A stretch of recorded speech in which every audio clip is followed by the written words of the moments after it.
سمجھی جاتی ہے، ایسی کوئی دوسری مثال نہیں ملتی۔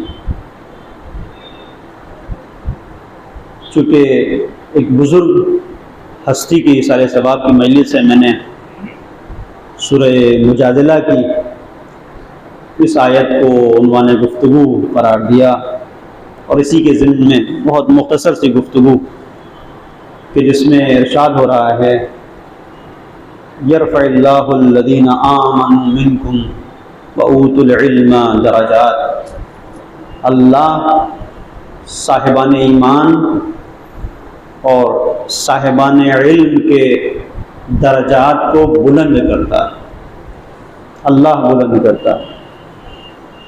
زمانہ گرانا چاہتا ہے، مل کے اسے مٹانا چاہتا ہے، لیکن پروردگار اٹھانا چاہتا ہے، اسے سر بلند کر دیتا ہے۔ اور یہ ایک حقیقت ہے، من تواضع للہ، حدیث ہے، من تواضع للہ رفعہ اللہ، پروردگار کے لیے جو جھکتا ہے تو پروردگار اسے اٹھاتا ہے۔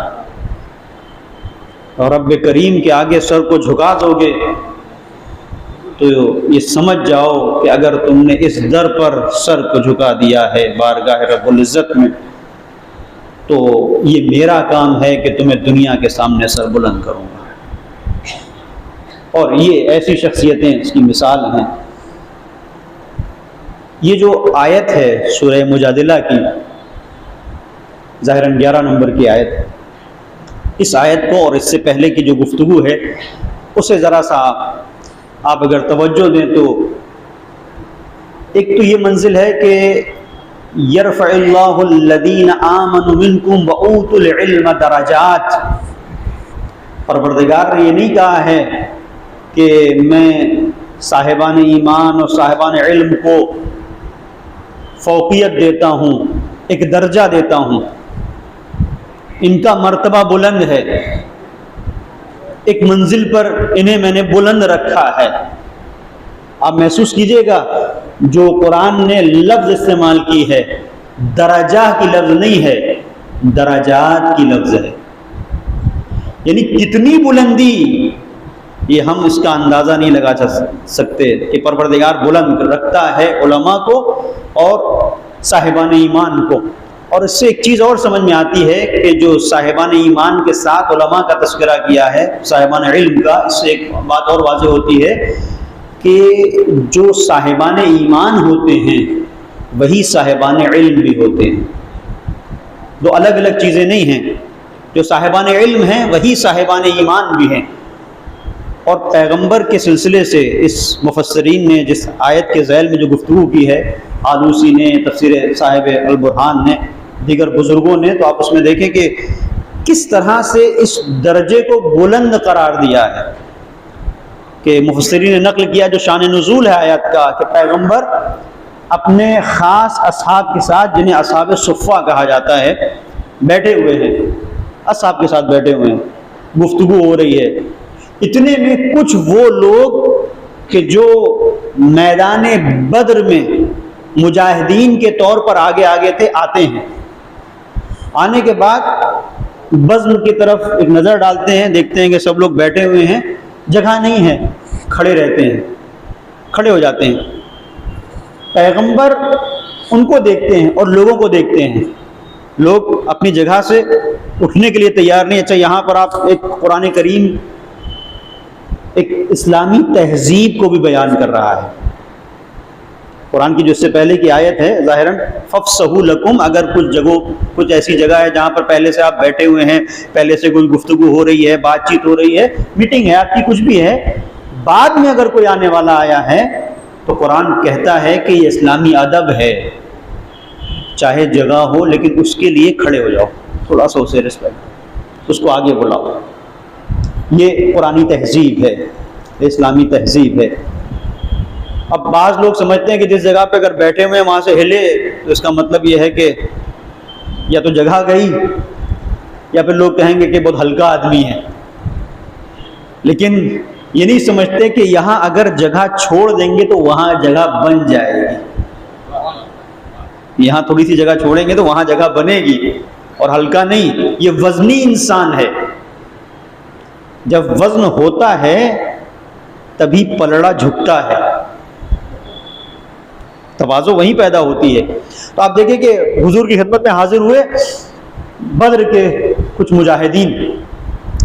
مجمع تھا، پیغمبر سے گفتگو ہو رہی تھی، کوئی ٹس سے مس نہیں ہوا. پیغمبر کھڑے ہوئے، کچھ لوگوں کو اٹھایا، تم اٹھو، تم بھی اٹھو، تم بھی اٹھو. اب پتہ نہیں یہ کیا معاملہ تھا. کچھ لوگوں کو پیغمبر نے کنارے کیا، تم اٹھو، اور ان لوگوں کو بلایا کہ تم یہاں بیٹھو. کیوں کیا پیغمبر نے ایسا؟ آپ دیکھیں مفسرین کو انہوں نے بیان کیا، اس لیے کہ یہ وہ لوگ تھے جو میدان قتال میں لڑنے والے تھے، جو میدان قتال میں آگے بڑھ کر حملہ کرنے والے تھے. یہ وہ لوگ تھے جو صاحبان ایمان تھے. انہوں نے اپنی دلیل پیش کی. اور یہ ایسا نہیں ہے کہ صرف صاحبان ایمان تھے، یہ صاحبان ایمان بھی تھے، صاحبان علم بھی تھے. پیغمبر نے بتایا کہ پیغمبر رحمت للعالمین ہے، اس سے وزنی کائنات میں کوئی ذات نہیں، لیکن یہ ذات جن کے لیے کھڑی ہوتی ہے وہ صاحبان علم ہیں، وہ صاحبان ایمان ہیں، جن کے لیے پیغمبر کھڑے ہوتے ہیں. ایک صلوات بھیجے محمد اور آل.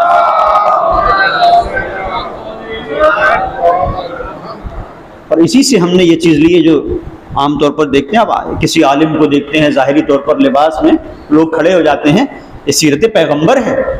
ایسے ہی نہیں ہے کھڑے ہو جاتے ہیں، یہ سیرت پیغمبر کا اتباع ہے. اور بہت سارے لوگ نہیں کھڑے ہوتے ہیں. بھائی کیوں کھڑے ہو؟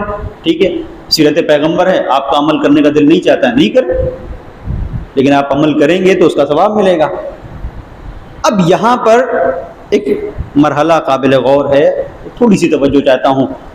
وہ یہ کہ یہ جو علم ہے کہ جس کی بنیاد کے اوپر پیغمبر احترام کر رہے ہیں، علم اور ایمان. یرفع اللہ الذین آمنوا منکم وَأُوتُوا الْعِلْمَ درجات، جن کو علم عطا کیا گیا پروردگار ان کے درجات کو بلند کرتا ہے. تو کبھی درجہ بلند کرتا ہے کہ پیغمبر ان کے لیے کھڑے ہوں تو درجہ بلند ہوتا ہے.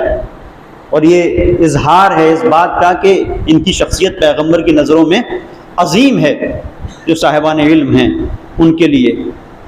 اور کبھی پروردگار نے مختلف جزاؤں کو رکھا ہے کہ تم اگر میری باتوں پر عمل کرو گے، اطاعت کرو گے، بندگی کرو گے تو میں تمہارے لیے جزا رکھنے والا ہوں. اور علماء کے مقام کو بیان کیا ہے، جیسے من وقر عالما فقد وقر ربہ، جس نے ایک عالم کا احترام کیا اس نے عالم کا احترام نہیں کیا ہے، خدا کا احترام کیا.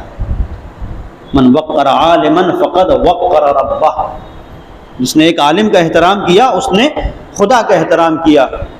اب وہ بانیان مجلس، مجھے نہیں معلوم وہ کون لوگ ہیں مخلصین کے جن کا نام بھی میں نہیں جانتا، لیکن بہرحال انہوں نے ایک عالم کے احترام میں یہ مجلس کی ہے. تو یہ مجلس صرف عالم کے احترام میں جو انہوں نے کی ہے، اس عالم کے احترام میں نہیں بلکہ خدا کی توقیر کی ہے، اسے عظیم جانا ہے، اس کے مرتبے کا اقرار کیا ہے. تو ایک رخ جو میں پیش کرنا چاہتا ہوں وہ یہ کہ کیوں ایسا ہے، یہ خاص احترام صاحبان علم کا کیوں ہے؟ اس لیے کہ علم کی روشنی ہمیشہ جہالت سے نکالتی ہے، اندھیرے سے نکالتی ہے. اور ایک بہت بڑی بات ہے، اندھیرے میں کچھ دکھائی نہیں دیتا.